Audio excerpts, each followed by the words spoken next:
A working rageaholic, out of rehab and in denial. I got a personal trainer, a personal shopper, a personal assistant, and a personal agenda. You can't shut me up. You can't dumb me down, because I'm tireless and I'm wireless. I'm an alpha male on beta blockers. I'm a non-believer. I'm an overachiever, laid back and fashion forward. Up front, down home, low rent, high maintenance. I'm supersized, long-lasting, high-definition, fast-acting, oven-ready, and built to last. A hands-on, foot-loose, knee-jerk head case, prematurely post-traumatic, and I have a love child who sends me hate mail. But I'm feeling, I'm caring, I'm healing, I'm sharing. A supportive, bonding, nurturing primary caregiver. My output is down, but my income is up. I take a short position on the long bond, and my revenue stream has its own cash flow. I read junk mail, I eat junk food, I buy junk bonds, I watch trash sports. I'm gender-specific, capital-intensive, user-friendly, and lactose-intolerant. I like rough sex. I like tough love. I use the F word in my email, and the software on my hard drive is hardcore, no soft porn.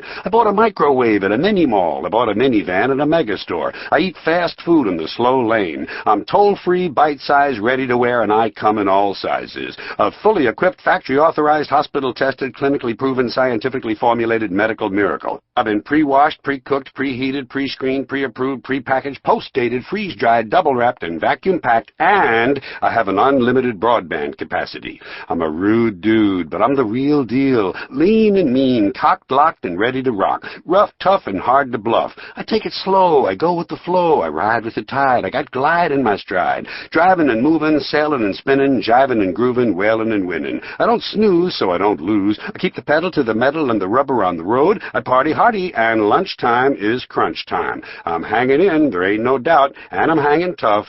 Over and out. Euphemisms. It's a whole new language. Euphemistic language turns up in many areas of American life in a variety of situations. Not all euphemisms are alike, but they have one thing in common. They obscure meaning rather than enhancing it. They shade the truth, but they exist for various reasons. Sometimes they simply replace a word that makes people uncomfortable. For instance, the terms white meat, dark meat, and drumstick came into use because in Victorian times people didn't like to mention certain body parts. No one at the dinner table really wanted to hear Uncle Herbert say, "Never mind the thighs, Margaret. Let me have one of those nice juicy breasts." It would have made them uncomfortable.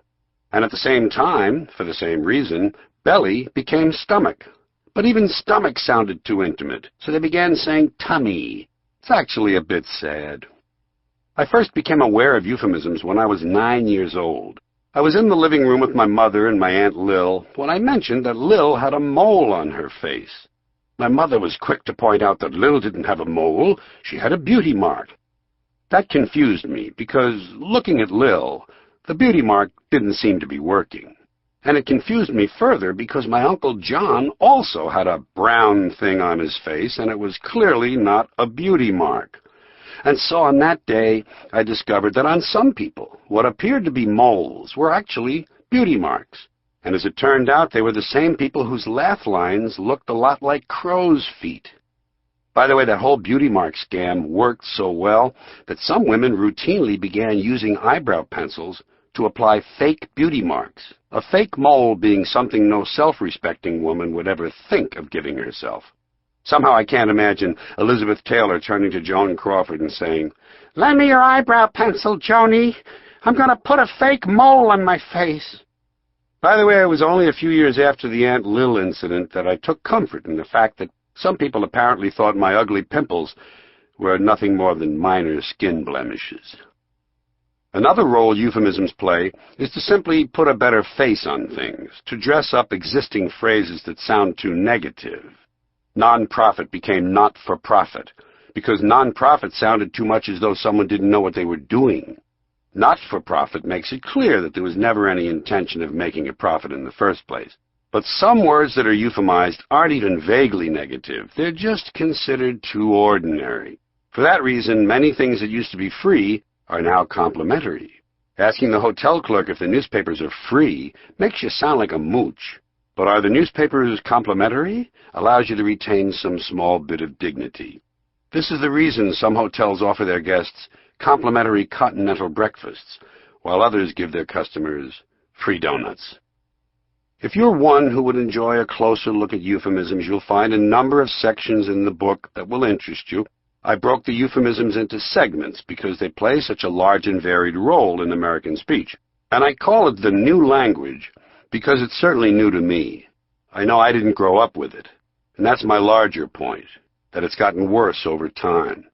There were probably a few early signs I noticed, but I knew the problem was getting serious when I began to hear ordinary people refer to ideas as concepts. And now, stiff upper lip, you know. Imagine two different commercial airliners taking long, fatal plunges directly into the ground from high altitudes. One is a British Airways plane filled with staid English diplomats and upper-class landed gentry.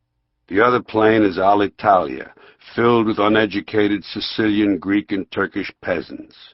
As the two planes dive towards certain destruction, which one do you think will have the louder screaming and the more colorful praying, cursing, and blasphemy?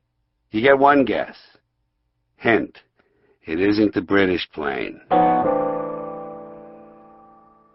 Are your eyes dry and itchy? It's possible you may have dry, itchy eyes. Don't take a chance. Call now for Eye Blaster, a special self-powered unit that blasts hot, refreshing steam directly into the eyes to relieve symptoms fast. Just plug in the Eye Blaster and wait 45 minutes for full heat and steam pressure to build up. Then blast the scalding hot steam directly into your eyes for 30 to 40 minutes. Submerge your head immediately in ice water for 15 minutes. Then repeat the steam treatment. Repeat these steps 7 times and then take a breather. Do not use more than 15 times in one 24-hour period. Children under 5 should not use Eye Blaster unsupervised. When using on pets, tie pet to a chair before blasting. Safe for old people. Doctor approved, but not eye doctors. Call now. Boxing is an activity in which each of two men, by delivering a series of repeated sharp blows to the head, attempts to render the other senseless, leaving him lying on the floor unable to act rationally, defend himself, or even stand up. If one of the two men is knocked down and beaten into an only partially blank and helpless mental state, the other is made to stand aside and the contest is halted momentarily while the damaged man regains just enough strength to stand up and have the beating continue, to the point where he is again lying on the floor, this time completely immobile and functionless. Afterward, the two men embrace in a display of good sportsmanship. Hi, Billy. I'm Uncle John. I came up to say goodnight. You remember your Uncle John, don't you? You remember the time I took you down to the beach and we set the hot dog stand on fire and 3 people died? Wasn't that fun? Remember running away from the police and how we hid in the sewer and Uncle John got poo-poo all over him and he wiped it on your coat? You remember? Then I took you to the bar and got drunk and vomited on the jukebox. And sparks started flying out of the jukebox and a fire started. And all the people were screaming. Remember that? Remember the screaming? And the ambulances? Wasn't that fun?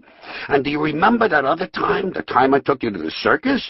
The lion got loose and ate a monkey. Remember? Wasn't that fun?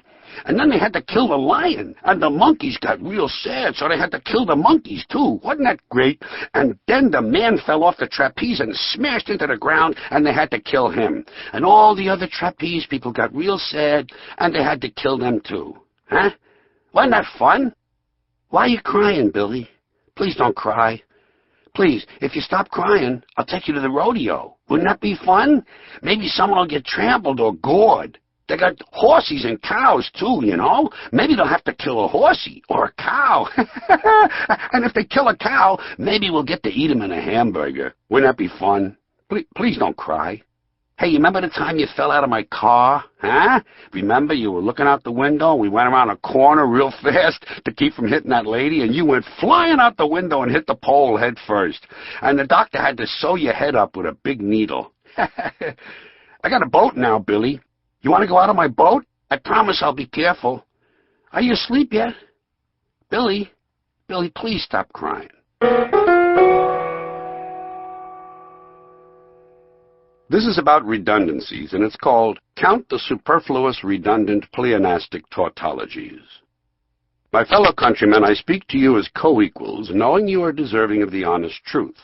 And let me warn you in advance, my